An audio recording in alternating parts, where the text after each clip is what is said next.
Hello and welcome. Hi viewers, we will continue from the session we closed last in our last video.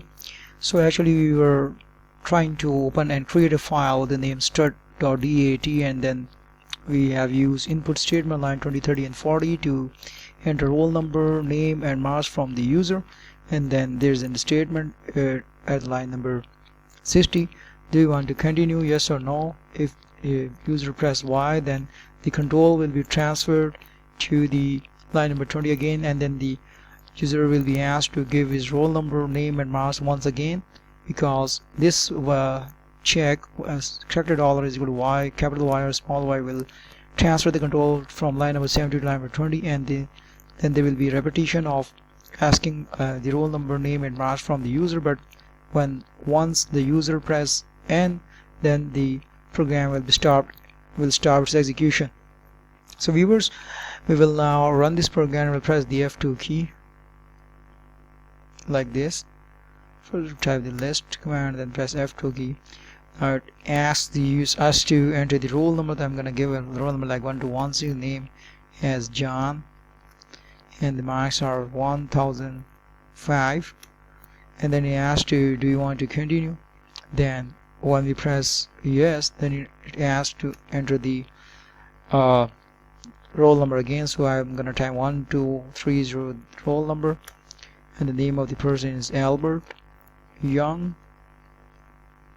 and the total marks are 1030, and then press the enter key. Now it asks to continue or not, and when we press N, then the program will start its execution. So let's discuss this program and its execution in the text area. So let's switch to the text area. So viewers, now I'm gonna interpret this program. Now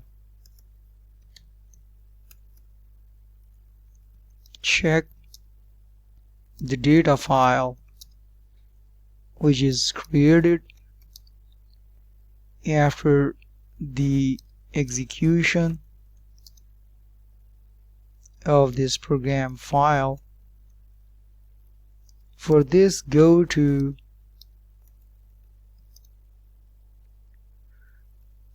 the DAT prompt and see the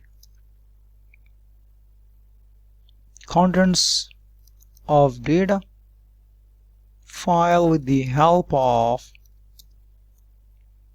type DOS command, and the output will be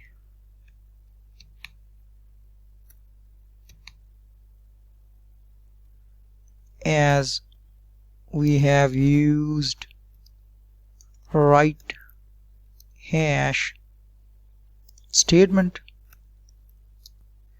to write the data to the stud.dat name of the file. There is comma in between the data and the string data is enclosed within quotation marks. Edit line number 50, write hash 1 comma roll comma name dollar comma marks, and make the following changes in the statement.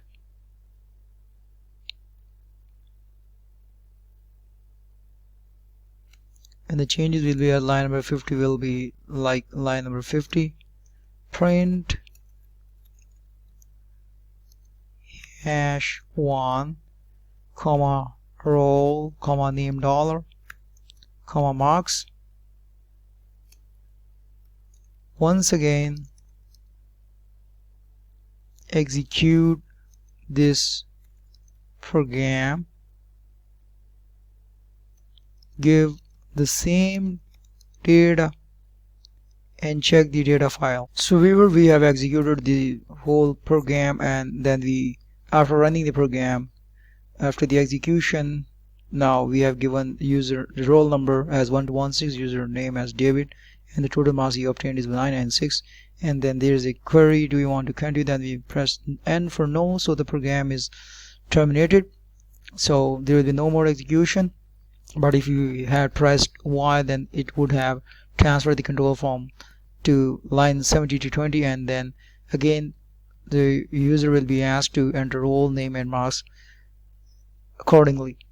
Now I'm gonna show you guys the type statement from which we can see how this data is entered. Like 1216 is the roll number, David is the name of the user, and 996 is the total marks he obtained. So let's see and switch to the command prompt, DOS prompt. Here we are, viewers. This is the whole path where the file stud.dat is saved. So when we type type and then type the name of the program stud.dat, and then when press the enter key, we can see the roll number is 1216, name of the user David student, and the total marks he obtained 996. So if you want to show more data, then we need to again execute the like this. Now I'm gonna execute the program one more time, and then type the list list command to show the program, and then press the F2 key. Now I'm gonna type 1 as a roll number, name is David, mark, and the marks you obtained is 1000. Do you want to continue? Yes. Then we press the Y key to continue the execution. Now I'll enter 2 as the roll number and the name as Josh. Marks he obtained is 990. Do you want to continue? Yes. Then we'll press the Y key. Press the Y key, and then again we enter the one more roll number 3, name as Nancy, and marks as 885. Now these are the 3 records.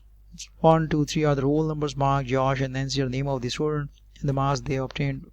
Mark obtained 1000 marks, Josh obtained 990, and Nancy obtained 885. Now we want to see whether this data has been written over or not. So we will type again over here, this by using the same path. We will type and then type stud.dat to show whether all these entries are now saved in this program or not. So you can see 1, 2 records are saved in the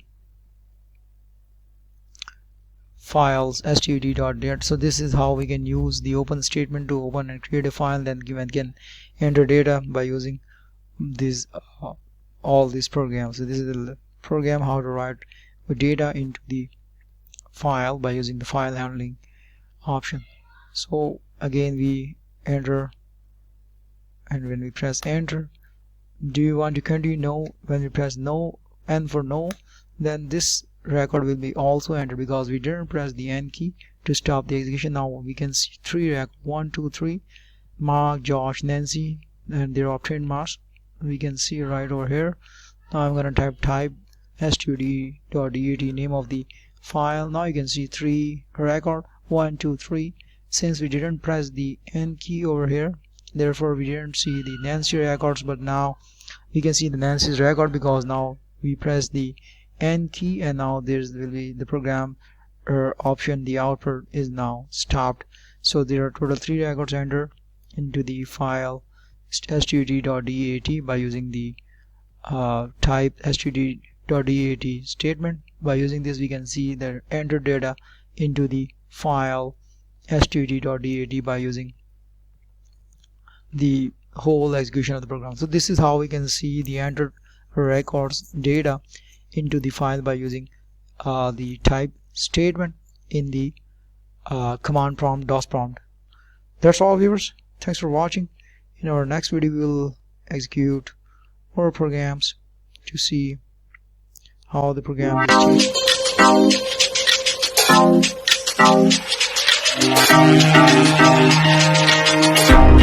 changed.